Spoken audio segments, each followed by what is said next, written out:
国漫乐园这么厉害的吗？穿越啊！ Halo para pecinta anime dimanapun kalian berada. Berjumpa lagi bersama Min Bos Ganteng yang super aktif berbagi alur cerita, tentunya di channel Bos Anime. Gimana nih kabar kalian semua bos? Semoga sehat selalu ya. Kita absen dulu yuk kayak biasanya. Kalian nonton keberapa nih di video kali ini? Gas tulis di kolom komentar ya.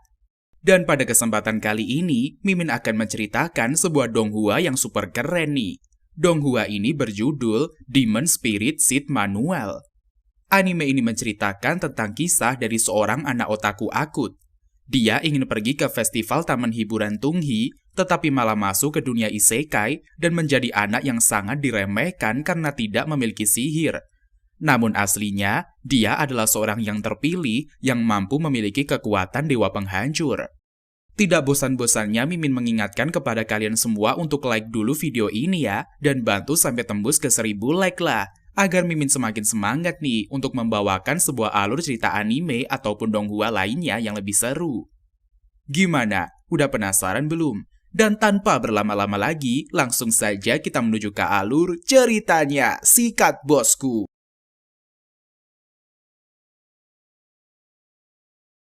Cerita diawali dengan Yuanding yang merupakan tokoh karakter utama pada donghua ini. Saat ini dia sangat bersemangat karena akan menghadiri acara spesial yang sangat ingin dikunjunginya. Acara tersebut adalah acara festival manhwa. Persiapan sudah selesai dan Yuanding siap untuk berangkat ke bandara. Setibanya di bandara tanpa dia sadari, Yuanding malah masuk ke dunia isekai. Dia sangat kaget karena tempat tujuannya adalah festival, tetapi dia malah masuk ke dunia isekai yang asli. Setibanya di sana, dia sudah berpikiran seperti di manhwa yang dia ketahui. Dia akan menjadi raja harem di sana dan memiliki banyak wanita cantik sebagai pelayan yang siap bertarung demi dirinya. Saat sedang asyik menghayal, dia dikagetkan oleh seorang bapak-bapak yang mengiranya akan pergi untuk mengikuti tes di akademi sihir yang ada di dunia itu. Dan dia pun membawanya ke sana. Setibanya di sana, dia masih sangat percaya diri karena biasanya manusia yang datang ke dunia isekai akan memiliki kekuatan yang sangat besar dan menjadi tokoh utama di sana. Tanpa ragu-ragu, dia langsung mengikuti tes untuk mengecek kekuatan sihir yang ada di dalam dirinya. Terdapat sebuah batu permata yang sangat besar, di mana batu permata tersebut merupakan alat untuk mengukur kekuatan sihir yang ada di dalam diri manusia di dunia isekai ini. Ketika Yuanding memegang batu kristal tersebut, cahaya putih yang sangat terang langsung bersinar. Sontak hal tersebut membuatnya sangat bahagia.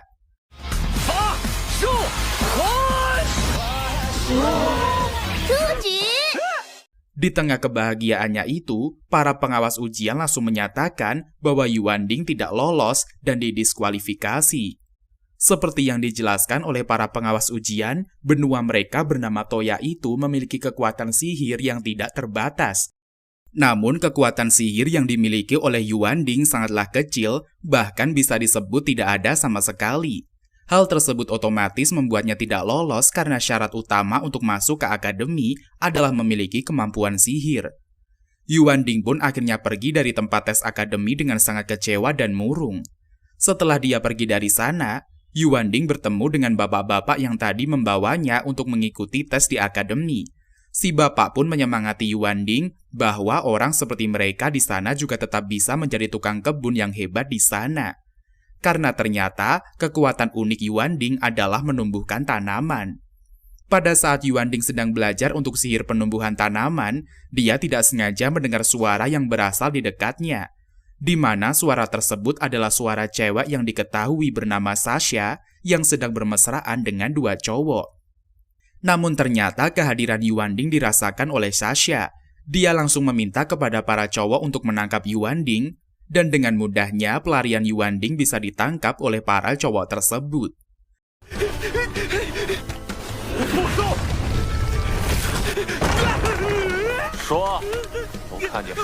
Setelah diketahui, ternyata Yuanding hanyalah cowok lemah yang tidak memiliki kekuatan sihir. Mereka pun hanya menggodanya dan meninggalkannya di sana sendirian. Di malam harinya, Yuanding sedang merenungi kesedihannya. Melihat hal tersebut, si bapak langsung datang untuk menyemangatinya. Dia menceritakan bahwa saat masih muda, dia sudah bepergian ke seluruh benua yang ada di sana. Dia hampir saja mencapai puncak kekuatan di dunia ini. Si bapak menjelaskan bahwa orang seperti mereka bisa mendapatkan kekuatan besar dari si peri. Dia menjelaskan bahwa dulu dia sudah menemukan batu benih peri. Mendengar hal tersebut, Yuanding pun langsung semangat. Si bapak pun mengambil benih peri itu dan memberikannya kepada Yuanding untuk mencoba menumbuhkannya. Dengan semangat, keesokan harinya, Yuanding langsung mencoba untuk menumbuhkan benih tersebut. Namun percobaan demi percobaan sudah dia lakukan dan tidak membuahkan hasil. Hari demi hari berganti, namun masih saja tidak membuahkan hasil. Sampai tanpa sengaja, dia mencoba untuk meneteskan darah ke buah peri tersebut. Namun reaksinya sangat kecil dan tidak sempat terlihat oleh Yuanding. Di malam hari, dia jalan-jalan ke hutan dan tidak sengaja bertemu kembali dengan Sasha dan juga para cowok di semak-semak sedang bermesraan. Hal yang tidak terduga pun terjadi di sana. Sasha yang terlihat sangat cantik, seksi dan juga lembut merupakan seorang skubus yang suka memakan darah manusia. Setelah melihat aksinya itu, si cowok yang merupakan murid di Akademi Sihir melawan dengan mencoba menyerangnya. Serangan yang dilancarkan kepada Sasha tidak berarti apapun untuknya. Dia pun akhirnya tertangkap dan menjadi santapan Sasha. Tentu saja Sasha juga mengetahui keberadaan Yuanding di sana. Yuanding yang sedang berlari masih bisa ditemukan oleh Sasha. Yuanding pun akhirnya ditangkap olehnya dan kemudian langsung dibunuh. Pada saat sedang kritis, Yuanding tidak sengaja mensummon peri cantik berambut merah dari buah peri yang dia tetesi darah sebelumnya. Peri tersebut bernama Mo-Fei. Mengetahui hal tersebut, akhirnya Yuanding memiliki secercah harapan. Namun anehnya, perkataan pertama yang keluar dari mulut peri itu adalah dia sendiri yang akan membunuh Yuanding. Hal tersebut bukan tanpa alasan. Peri yang berhasil disummon oleh Yuanding melihat sosok yang mirip dengan seorang yang dia kenal dahulu sebelum dirinya menjadi peri. Dia adalah orang yang sudah mengkhianati Mo-Fei dan membuatnya menjadi peri dengan terpaksa. Maka dari itu, Mo-Fei sendiri yang ingin membunuh Yuanding dengan kedua tangannya. Demi kelancaran tujuannya, Mo-Fei menyembuhkan semua luka yang dialami oleh Yuanding. Dia bahkan mentransportasi semua kekuatan yang ada di Sasha yang sudah dia kalahkan dengan sekali serangan ke dalam tubuh Yuanding. Karena semua kekuatan yang dimiliki oleh Yuanding sudah habis dihisap oleh dirinya pada saat dia dibangkitkan. Yuanding yang sudah sekarat akhirnya bisa kembali bangun dan sehat berkat pertolongan dari Mo-Fei. Namun saat ini Mo-Fei sudah bersiap untuk membunuh Yuanding. Tanpa rasa ragu, dia langsung melancarkan serangan kepada Yuanding. Serangan demi serangan dilancarkan kepada Yuanding, namun malah diterima oleh tubuh Mo-Fei sendiri. Hal itu membuatnya kaget dan kesakitan. Ternyata, Mo-Fei sudah disummon oleh Yuanding dan semua yang diterima oleh tubuh Yuanding akan dirasakan oleh Mo-Fei. Bahkan Yuanding tanpa sengaja menyentuh dadanya sendiri dan hal itu juga dirasakan oleh Mo-Fei yang membuatnya semakin marah dan semakin ingin membunuhnya. Yuanding hanya bisa meminta maaf dan menjelaskan bahwa dia tidak sengaja melakukan hal tersebut. Di tengah kegentingan yang dialami oleh Yuanding, tiba-tiba datang ketua Akademi Soyu. Ketua pun meminta Mo-Fei untuk tenang, karena semakin dia menyakiti Yuanding, maka dirinya lah yang akan semakin tersakiti. Ketua juga menjelaskan bahwa peri itu adalah penjaganya. Dia meminta Yuanding untuk mengabaikannya terlebih dahulu dan memberikan buku manual peri yang sudah diturunkan dari zaman kuno. Dia meminta kepada Yuanding untuk mengangkat tangannya dan merapalkan beberapa mantra untuk kembali menyegel peri ke dalam buku sihir tersebut.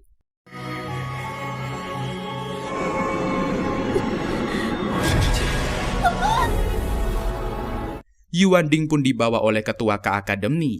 Setibanya di sana, Yuanding dijelaskan terkait dengan sejarah peri. Yuanding sudah senang dan beranggapan bahwa ketua memberikan buku tersebut. Namun dengan tegas dia menolak memberikan buku peri itu. Dia meminta kepada Yuanding untuk menjadi murid di akademinya jika ingin menggunakan buku peri itu, dan memberinya satu syarat lagi. dia harus bisa menemukan semua skubus yang menyamar menjadi murid di akademinya. Walaupun merasa sedang dimanfaatkan, Yuanding tidak memiliki kesempatan lain dan mengikuti keinginan dari ketua akademi. Dengan itu, dia pun resmi menjadi siswa Akademi Soyu. Scene pun berganti ke kamar Yuanding milik si bapak. Pada saat rebahan, Yuanding dikagetkan dengan suara dari Xiao Yezi yang merupakan peri pemandu buku kuno itu. Xiao Yezi juga membuat buku peri lebih fleksibel dengan masuk ke dalam HP-nya Yuanding. Keesokan harinya, Yuanding pergi ke akademi, namun karena semuanya tahu kalau Yuanding tidak memiliki sihir, mereka semua menyepelekannya. Bahkan si anak badung di sana berniat mengerjainya dengan melemparkan pecahan batu permata yang bisa digunakan untuk mengetahui kekuatan sihir dari orang yang memegangnya. Semua murid akademi yang ada di sana memperhatikannya, dan mereka semua dikagetkan dengan cahaya yang keluar dari batu permata itu. Dia mengeluarkan 2 cahaya yang sangat besar dan membuat batu permatanya pecah. Untuk memecahkan keheningan di sana, dia malah sok keren dan mendekati gadis cantik di sana dan menggodanya. Yuanding ternyata memiliki kekuatan yang besar, bahkan memiliki kekuatan untuk memikat. Pelajaran pertama yang Yuanding dapatkan di akademi adalah melatih kekuatan fisiknya. Mereka berlari mengelilingi lapangan. Yuanding yang merupakan otaku akut tentu tidak memiliki fisik yang kuat sampai ketinggalan barisan. Setelah mereka selesai berlari, Pak Guru menjelaskan beberapa teori. Namun si Badung tidak menyetujuinya dan memiliki pendapat yang lain. Dia malah mengajak Yuanding untuk berduel sesuai dengan argumennya. Yuanding langsung menolaknya, namun Pak Guru malah merasa diremehkan pelajarannya. Dia akhirnya dengan terpaksa menerima tantangan dari si Badung. Pertarungan pun dimulai. Di tengah kehebohan mereka, datang juga Putri Anki yang merupakan seorang keturunan dari kerajaan. Dia kebetulan berada di sana dan menonton pertarungan antara Yuanding dengan si Badung dengan antusias. Si Badung yang sudah kesal kepada Yuanding langsung menyerang dengan serangannya. Serangan pertama berhasil ditahan, kemudian serangan kedua dilancarkan, yaitu serangan angin tornado. Yuanding mendapatkan bantuan berupa arahan dari Mofei, namun dia memiliki argumen sendiri berdasarkan pengalamannya menonton video manhwa. Yuanding masuk ke dalam tornado dan mengeluarkan kekuatannya dari dalam. Alhasil pertarungan berhasil dimenangkan olehnya. Namun karena fisiknya lemah, dia langsung pingsan dan tidak sengaja masuk ke kehidupan masa lalu dari Mofei. Yuanding yang terbangun di dunia lain kemudian bertemu dengan bocah kecil yang terlihat seperti Mofei. Dia nampak sedang kesakitan, namun tiba-tiba datang 2 orang bandit yang tertarik dengan Mofei kecil dan berencana untuk menjualnya. Yuanding yang mengetahui hal tersebut dengan sekuat tenaga menjaga dan juga menyelamatkan Mofei kecil. Yuanding pun habis-habisan dihajar oleh para bandit itu. Pada saat dia sedang dihajar, tiba-tiba Yuanding terbangun di UKS Akademi Soyu. Xiao Yezi pun memberitahu kepada Yuanding bahwa dunia yang dia datangi barusan adalah dunia roh peri yang merupakan kenangan dari peri yang sudah disummon olehnya. Mofei nampaknya masih marah kepada Yuanding dan belum bisa menerimanya sebagai tuannya. Di saat sedang asyik ngobrol dengan Mofei, tiba-tiba ada yang datang ke UKS. Mereka ternyata adalah skubus di akademi yang datang ke UKS dengan murid akademi dan mengisap habis darah dan juga energi dari si murid akademi. Di sana juga datang raja dari skubus dan memberitahu mereka untuk melaksanakan rencananya malam ini. Yuanding pun merasa frustasi di kamarnya. Demi menghilangkan stres, akhirnya dia pun membuat mie instan. Namun pada saat dia mau menyantap mie-nya, datang seseorang ke sana. Dan karena sedang ketakutan, Yuanding yang membuka pintu langsung memukul orang tersebut yang merupakan putri dari kerajaan.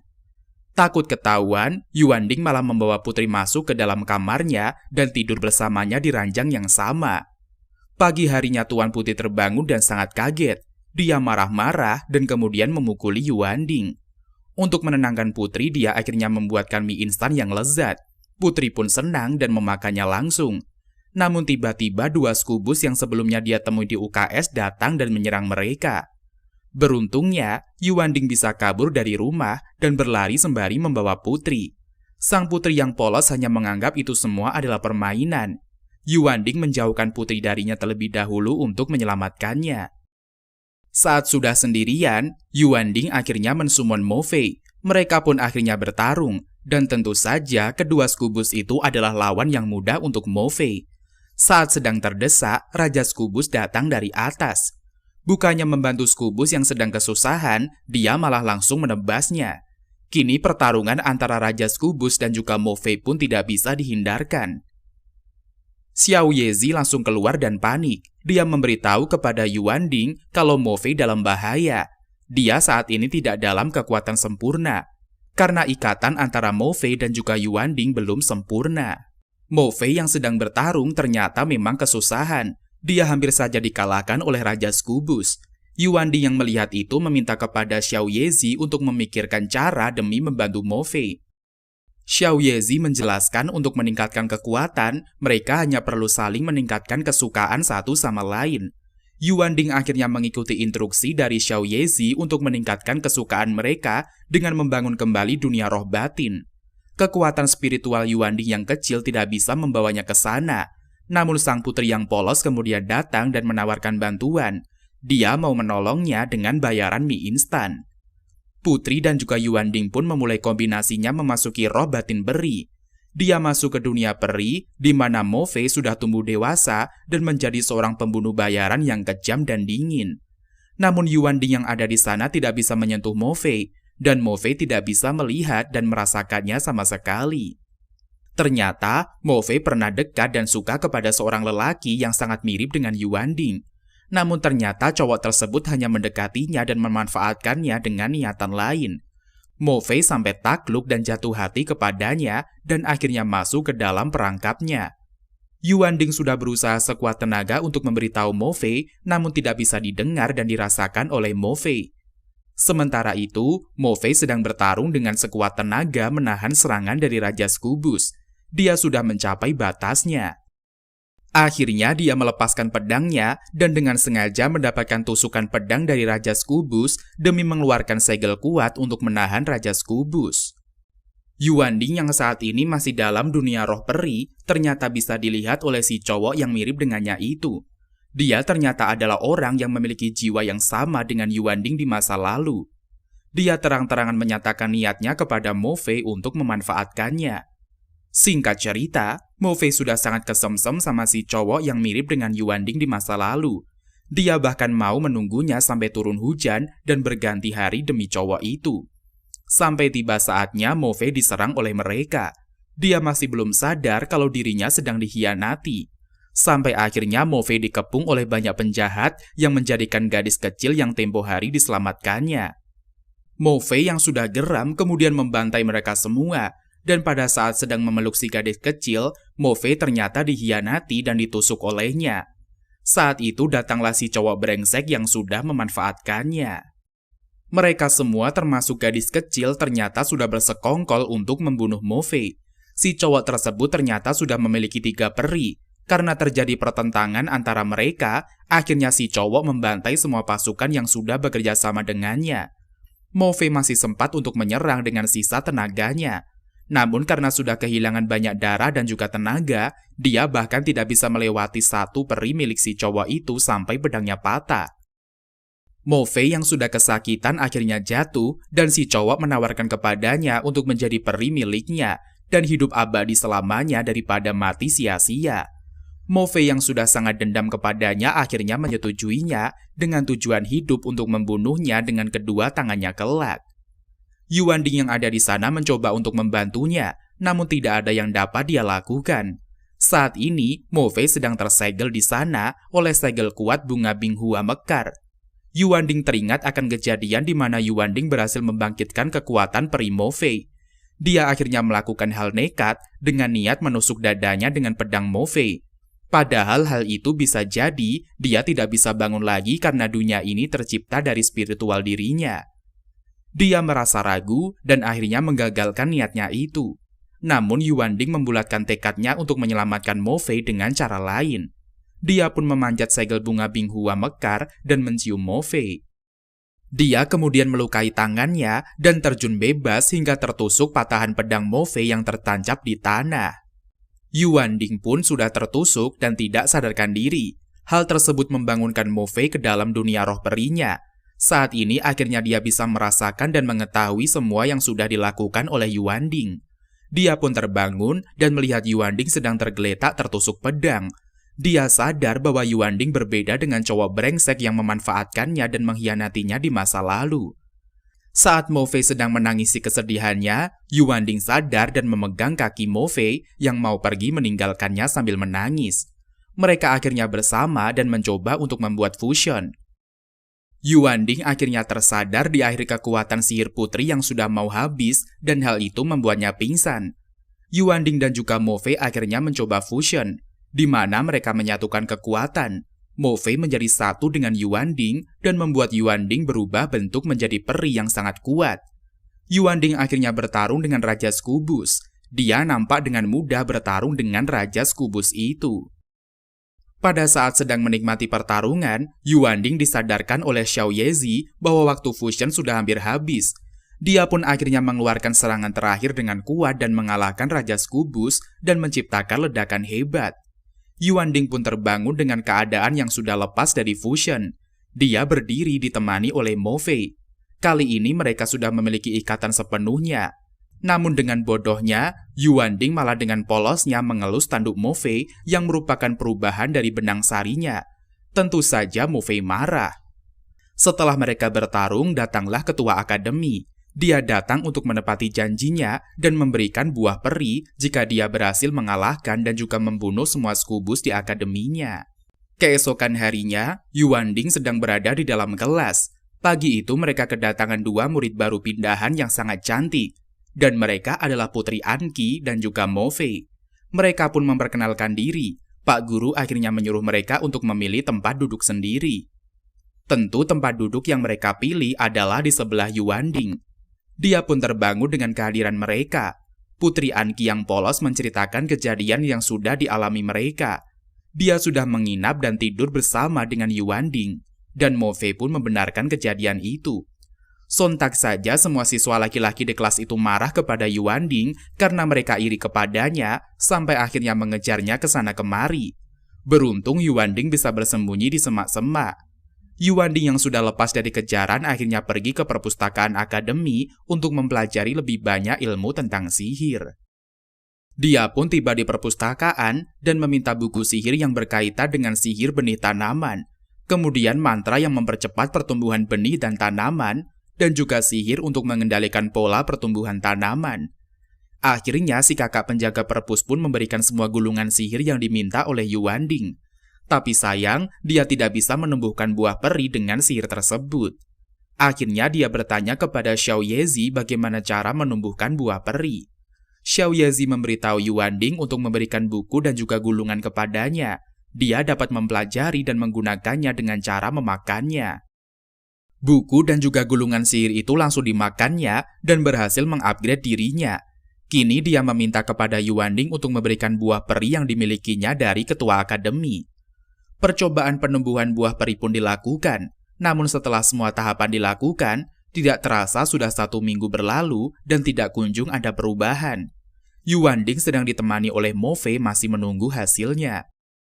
Sementara itu, Raja Scubus yang sudah dikalahkan oleh Yuanding menghadap ke hadapan tuannya yang merupakan Kaisar Orpheus. Dia merasa sangat rendah karena sudah kalah dari Yuanding. Kekecewaan sangat tampak di dalam diri tuannya. Dia menanyakan apa yang membuatnya kalah. Raja Scubus pun menjelaskan karena muncul peri, maka dia pun dikalahkan. Mendengar hal itu, tuan dari Scubus merasa senang karena dia akan segera memiliki peri dengan pengorbanan beberapa Scubus yang tidak sebanding dengan peri. Dia yang sebelumnya bertugas untuk menjalankan perintah untuk membunuh Putri Anqi, saat ini memiliki tugas tambahan yaitu membunuh Yuanding agar bisa merebut semua peri yang sudah berhasil disummon. Setelah penantian panjang, akhirnya kedua benih peri itu mekar dan muncullah peri Lian Suang dan juga peri Yuyu. Mereka merupakan putri yang imut dan cantik. Kedua peri itu ternyata adalah kakak dan juga adik. Mereka adalah peri yang siap melayani tuannya, yang tidak lain dan tidak bukan adalah Yuanding. Mo Fei nampaknya merasa cemburu kepada mereka berdua, terlihat dari ekspresi dan juga tingkah lakunya. Langkah awal yang diambil oleh Yuanding adalah memasukkan mereka ke dalam HP-nya seperti Mo Fei agar lebih aman, dan bisa disamen kapanpun Yuanding inginkan. Saat ini Yuanding sudah memiliki 3 peri dan siap melindunginya kapanpun dibutuhkan. Ketua Akademi kemudian memanggil Yuanding. Dia nampaknya sudah mengetahui rencana dari Kekaisaran Orpheus untuk membunuh Putri Anki, dan akhirnya meminta mereka semua untuk pergi dari Akademi untuk menyelamatkannya.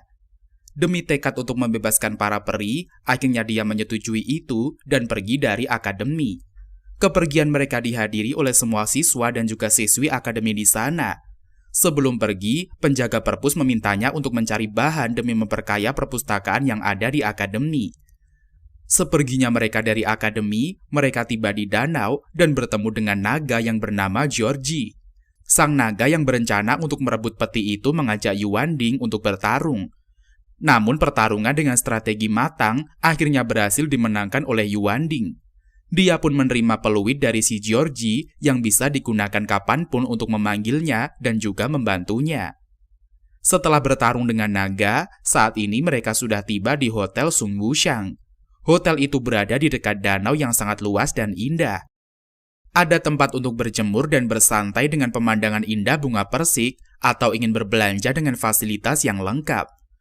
Bukannya memperhatikan apa yang dijelaskan oleh si resepsionis, ternyata Yuanding malah salfok sama muka dari si resepsionis. Si resepsionis memiliki kepala sapi hitam yang aneh. Dia pun menjelaskan bahwa dia sudah tinggal di Danau Wushang selama beberapa generasi. Yuanding pun memesan 2 kamar terlebih dahulu. Sang resepsionis mengeluarkan ekspresi mesum yang membuatnya malu. Pada saat sedang bersantai dan makan, Putri Anki merasa bosan dan minta untuk pelayan mencarikan sesuatu. Dia pun menceritakan danau teratai tidak berujung mengisi seluruh danau ini. Akan tetapi pada suatu malam, semua daun teratai tiba-tiba layu. Dan sejak saat itu, danau ini diganti nama menjadi Danau Wushang.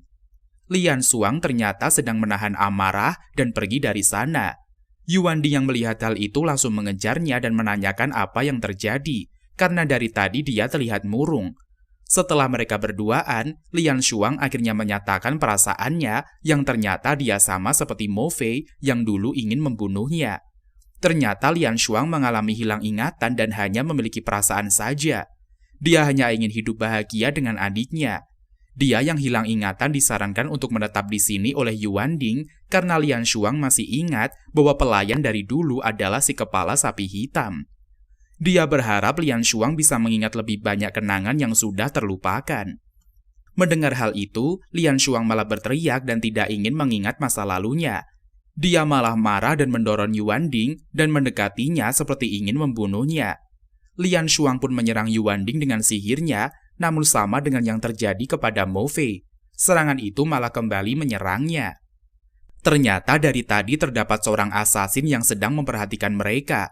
Dia datang dan mengejutkan Yuanding. Ternyata asasin itu tidak sendiri. Masih ada 2 orang temannya yang datang, dan mereka adalah asasin yang berencana untuk mencuri para peri dari Yuanding. Para asasin ini ternyata merupakan orang suruhan dari Lou Yu yang merupakan Raja Scubus dari kerajaan Aufei.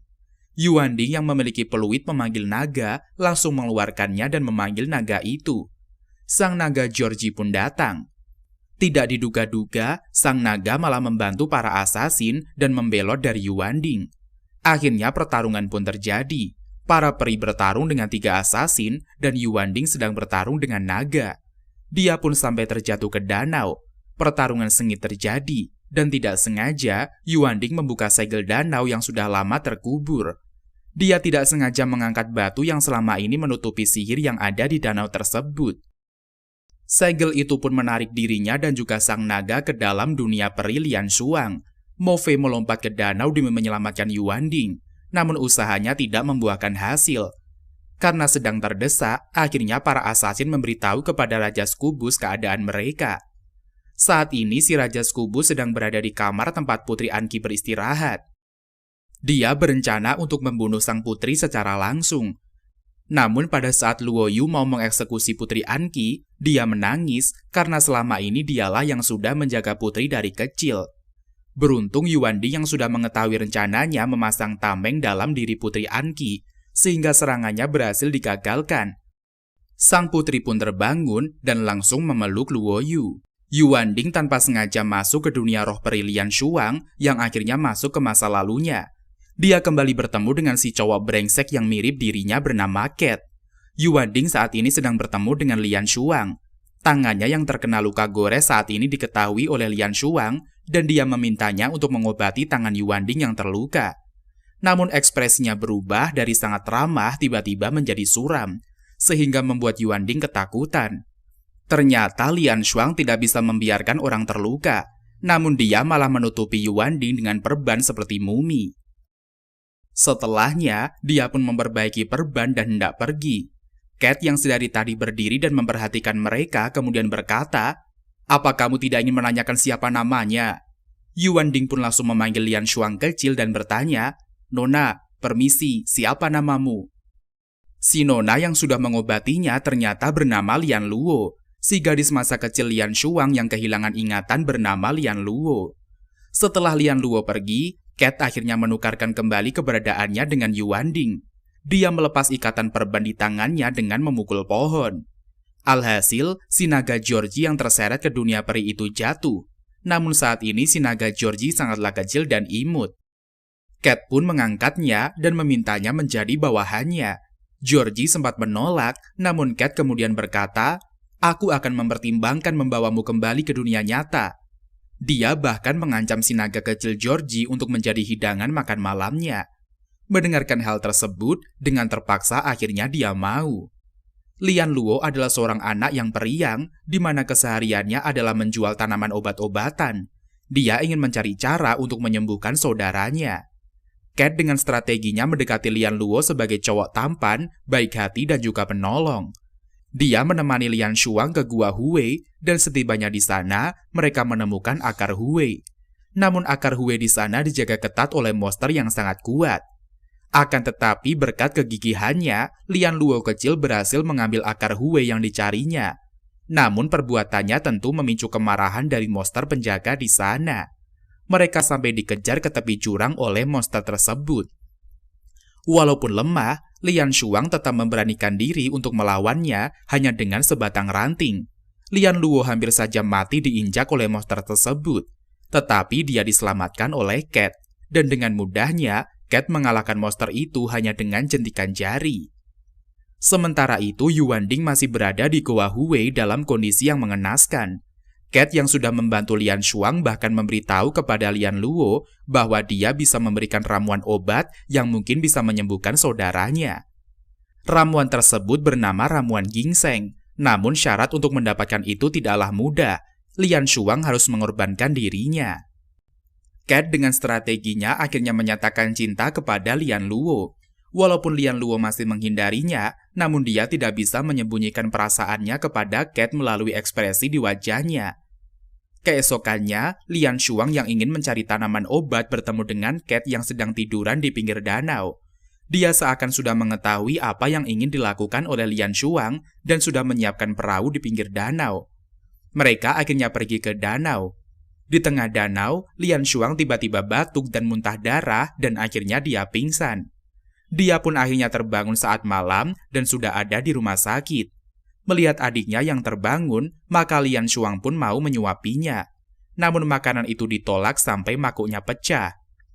Keesokannya di danau yang penuh dengan bunga teratai, Cat memberitahu kepada Lian Shuang bahwa syarat terakhir untuk ramuan ginseng adalah darah dari orang terdekatnya. Cat yang sudah menyiapkan semuanya kemudian memberitahu kepada Yuanding untuk datang ke danau esok hari untuk melihat panggung utamanya. Sementara itu di kamar Putri Anki, Raja Scubus masih berusaha untuk membunuh sang putri. Dia terus gagal karena penghalang yang sudah dipasangkan oleh Yuanding. Terdengar suara pertarungan di luar. Putri Anki akhirnya menarik si Raja Scubus untuk menolong para peri.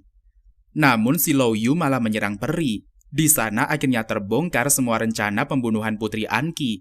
Tujuan utama dari Lou Yu di sana adalah membunuh Putri Anki dan juga merebut para peri.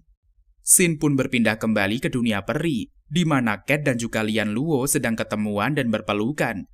Dia di sana sengaja memprovokasi Lian Shuang dan ingin hidup bahagia dengan Cat. Mendengar hal itu, dia hanya bisa menangis dan langsung batuk mengeluarkan darah. Dia bahkan sampai pingsan di sana. Xin pun berganti ke rumah Lian Shuang, di mana Lian Luo ingin memberikan obat. Dia juga melanjutkan provokasinya kepada Lian Shuang dengan mengatakan bahwa dia ingin hidup bahagia dengan Cat. Ternyata Lian Shuang yang cemburu tidak bisa berpikir logis, dan dia pun mengambil pisau dan berencana untuk menusuk kakaknya itu. Dia sempat ragu, namun sang kakak akhirnya memintanya untuk melanjutkan dan menarik tangannya yang sedang memegang pisau dan menusukkan ke dirinya sendiri. Dengan ini, obat yang dibutuhkan sudah lengkap, ungkapnya. Lian Shuang hanya bisa menangis dan membawanya ke pinggir danau. Setibanya di sana, ternyata Lian Luo masih hidup dan mengatakan kata-kata terakhirnya untuk Lian Shuang. Di sana sudah terdapat Cat dan juga Lian Luo yang memintanya untuk segera melakukan penyembuhan kepada Lian Shuang. Melihat kepergian kakaknya, Lian Shuang merasa hidupnya sudah tidak lagi berarti.